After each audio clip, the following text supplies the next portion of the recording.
Des recherches de porte à porte, les flics fouillent les voitures. Et les délinquants sexuels interrogés. Et nous prions tous pour que cela se termine bien. Elle était très extravertie. Pas du tout timide, ce qui m'effraie un peu parce qu'elle pourrait monter dans la voiture de quelqu'un.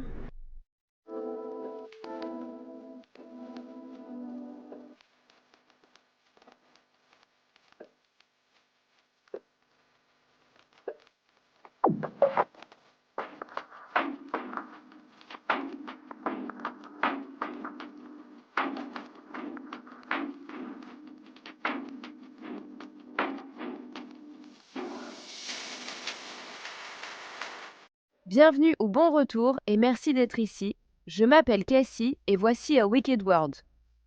Je vais vous raconter l'histoire d'une fillette de 6 ans qui a disparu de son lit une nuit.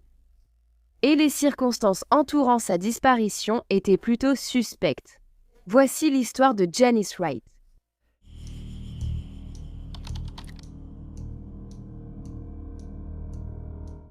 Janice Andrea Paulette Wright est née à Silverdale, dans l'État de Washington, le 17 novembre 2007 de ses parents James et Denise Wright.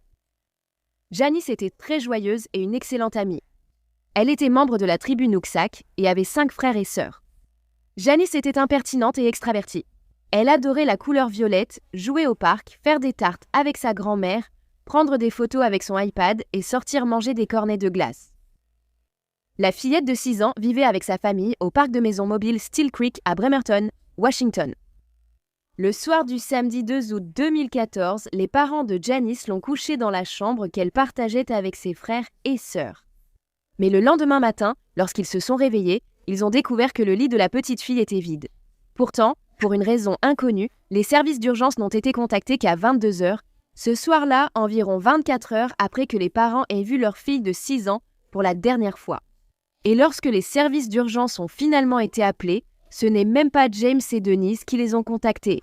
C'est un voisin qui a passé l'appel téléphonique.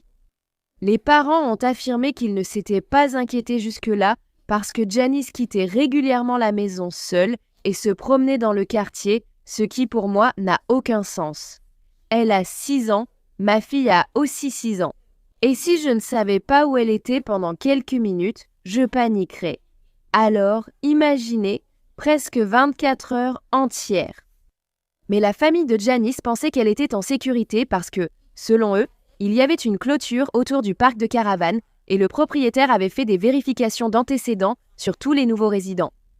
Donc, Janice, pour tricher, elle se promenait un peu partout. Je veux dire, c'est un joli quartier. Je suppose qu'elle passait probablement... Quartier excellent. Je fais confiance à mes gestionnaires pour vérifier les locataires comme ils le disent, pour le bail. Selon le bail, chaque résident est contrôlé avant de pouvoir vivre ici. Je suis certain qu'il y a des personnes dont on m'a parlé aujourd'hui qui sont passées entre les mailles du filet. Je ne sais pas. Je ne peux pas blâmer. Je dois juste avoir confiance que mes voisins forment une communauté soudée. Tout le monde connaît Janice. Tout le monde. Elle est très sociable, c'est la plus jeune, c'est une petite fille gâtée et c'est la princesse de la maison. Elle obtient ce qu'elle veut plus souvent que les autres et les aînés ne le supportent pas parce que c'est la dernière, tu vois ?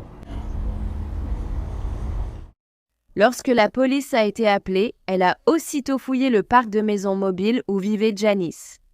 Ils ont commencé à faire du porte-à-porte pour demander à fouiller chaque caravane et chaque bâtiment. Les agents se sont aussi placés à l'entrée du parc et ont contrôlé toutes les personnes entrant et sortant.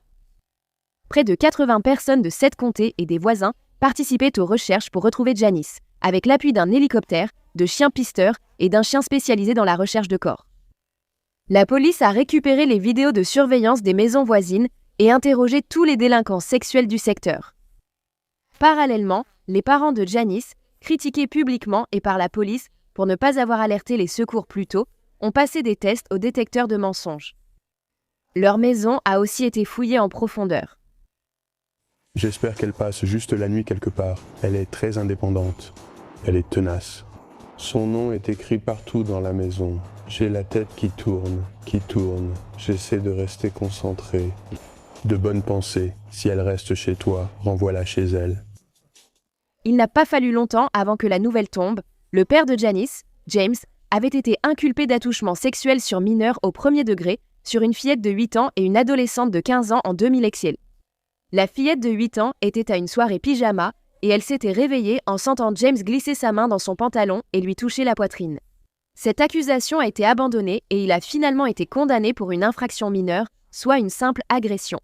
Cependant, cela rendait le père de Janice, James, encore plus suspect. Même si la communauté où vivaient Janice et sa famille était réputée sûre, les voisins pensaient tout de même que les parents de la jeune fille se sentaient un peu trop en sécurité en la laissant se promener seule. Une voisine a raconté qu'elle s'était réveillée quelques années auparavant pour trouver la petite Janice, alors âgée de 4 ans, debout dans son jardin, vêtue seulement d'une chemise d'homme. Une autre voisine se souvenait avoir vu Janice se promener pieds nus du petit matin jusqu'à tard le soir, souvent toute seule. À cause de cela, beaucoup de gens du quartier veillaient sur Janice, et ils étaient aussi très inquiets qu'un jour elle tombe sur la mauvaise personne. Vous savez, nous vivons dans un quartier assez sûr. Beaucoup d'enfants jouent ensemble, mais normalement, ils doivent toujours donner de leurs nouvelles. Mais chez eux, on n'avait pas l'impression que les enfants devaient donner de leurs nouvelles. On l'a vu se promener pieds nus dès 9 heures du matin et jusque tard le soir, vous savez. Et ça dure comme ça depuis quelques années.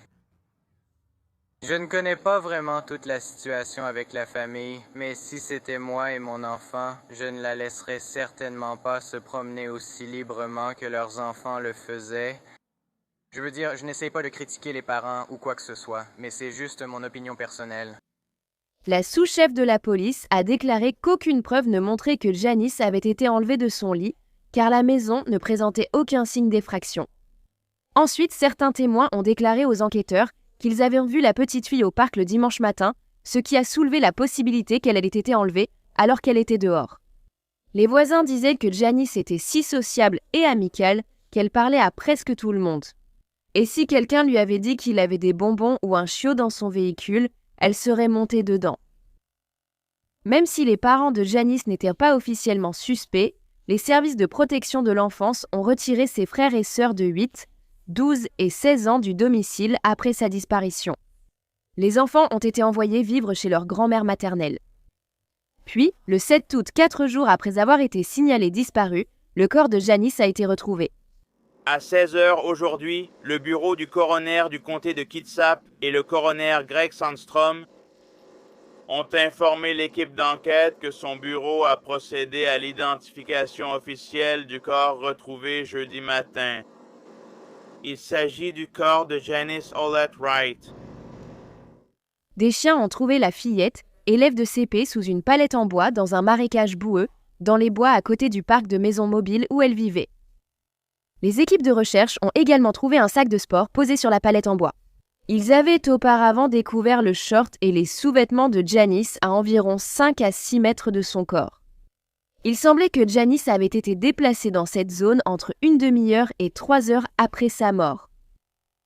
Une autopsie révélera plus tard qu'elle avait été agressée sexuellement, étranglée et qu'elle avait subi un traumatisme crânien causant de multiples fractures du crâne.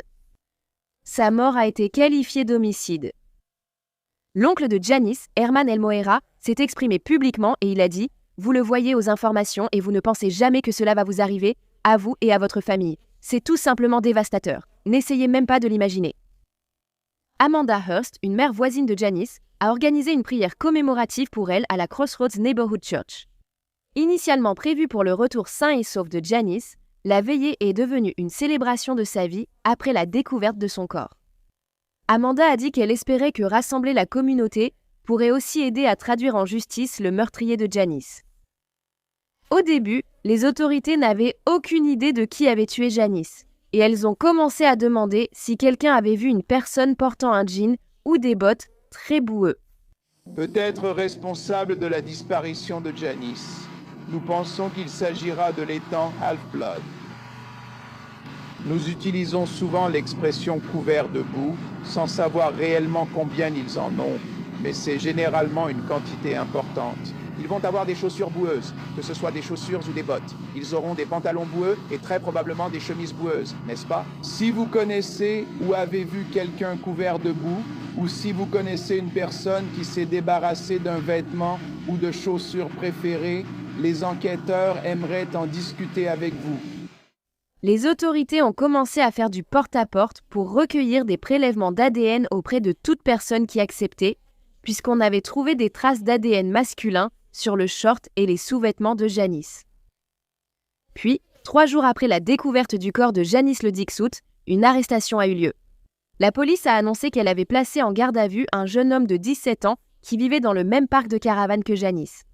Le nom de l'adolescent n'a pas été révélé, mais les autorités affirment avoir des preuves médico-légales le liant au meurtre de la fillette de 6 ans.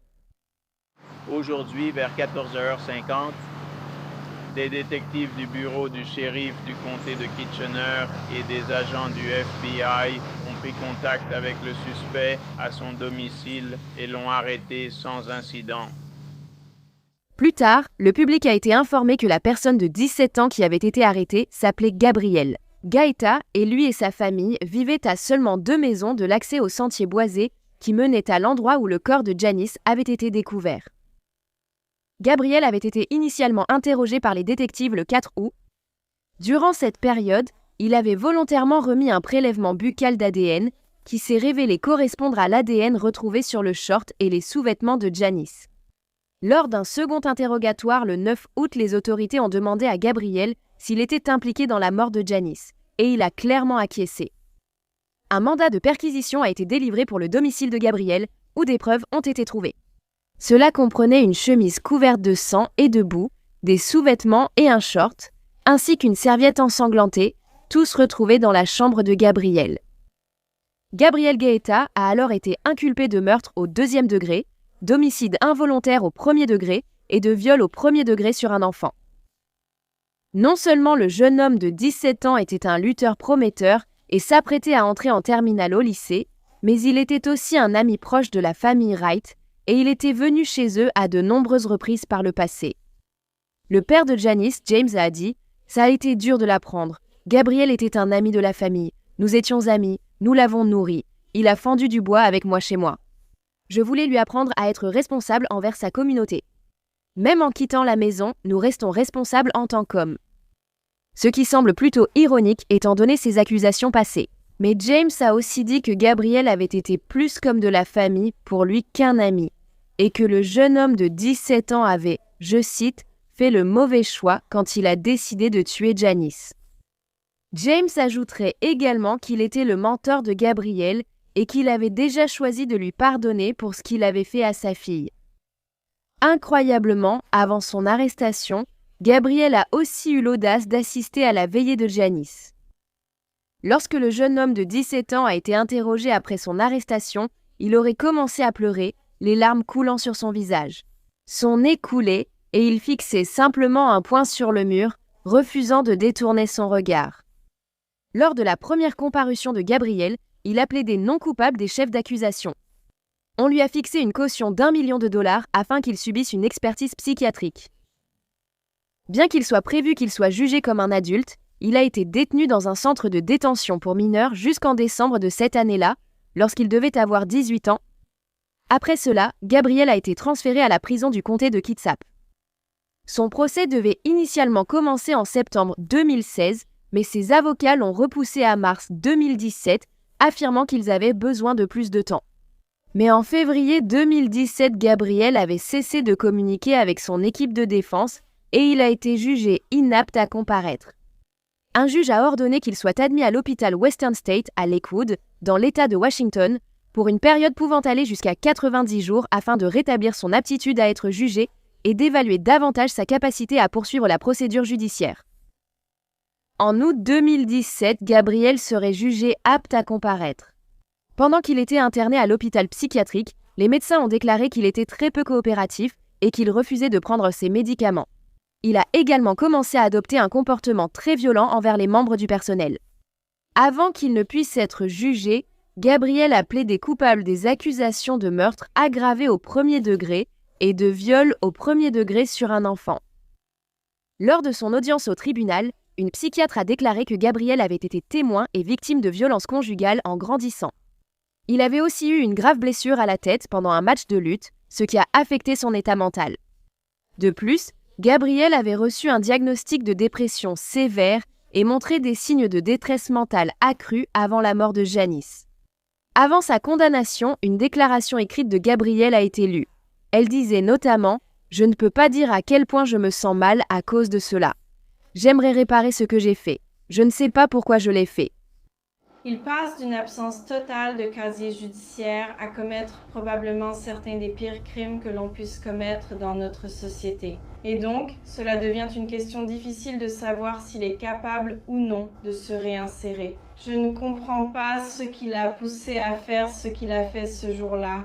Ce que je sais de ce qui est arrivé à Janice Wright en août 2014 est plus tragique que tout ce que les mots peuvent décrire. Et il est important de noter que cet incident n'a pas seulement traumatisé la famille de Janice ou celle de M. Gaïa, mais a aussi traumatisé toute la communauté du comté de Kitsap. Ce crime a fait la une des journaux. La une des journaux pendant plusieurs jours. La communauté dans son ensemble a été choquée par cette affaire, elle a été traumatisée et je pense qu'à ce point, elle reste probablement encore traumatisée par cette affaire. Le juge finirait par condamner Gabriel Gaeta à une peine allant de 40 ans de prison à la perpétuité pour le meurtre de Janice. Il sera éligible à la libération conditionnelle lorsqu'il aura 57 ans. Gabriel n'a jamais donné de raison pour ce qu'il avait fait à la fillette de 6 ans. La mère de Janice, Denise, disait à propos de sa fille « Elle était le rayon de soleil de notre famille. Maintenant, il a disparu. Elle n'a plus de vie, et je pense qu'il ne devrait pas en avoir non plus. » Le 8 août 2014, plusieurs centaines de personnes se sont rassemblées lors d'une veillée pour honorer la petite Janice, âgée de 6 ans. Ils ont chanté et allumé des bougies pour se souvenir de Janice. Ces funérailles ont ensuite eu lieu le 29 août 2014 au centre communautaire de la tribu Nooksack à Everson, dans l'État de Washington. Son petit cercueil blanc était couvert d'une couverture amérindienne violette. Janice a ensuite été enterrée au cimetière Green Acres Memorial Park à Ferndale. Pendant les funérailles, l'une des sœurs aînées de Janice a fait une déclaration publique. Vous les remerciez pour leur gentillesse. Plus précisément, mes parents ont exprimé leur profonde gratitude à l'équipe de recherche et de sauvetage, au bureau du shérif, à l'unité canine et à leurs chiens qui sont si bien dressés et si bien pris en charge. Comme vous devez le savoir,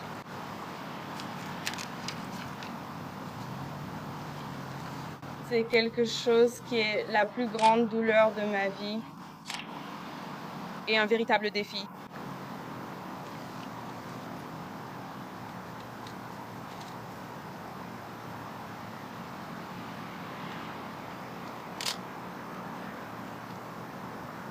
Janice était une étoile brillante dans nos vies. Les mots ne suffisent pas à exprimer notre profonde perte.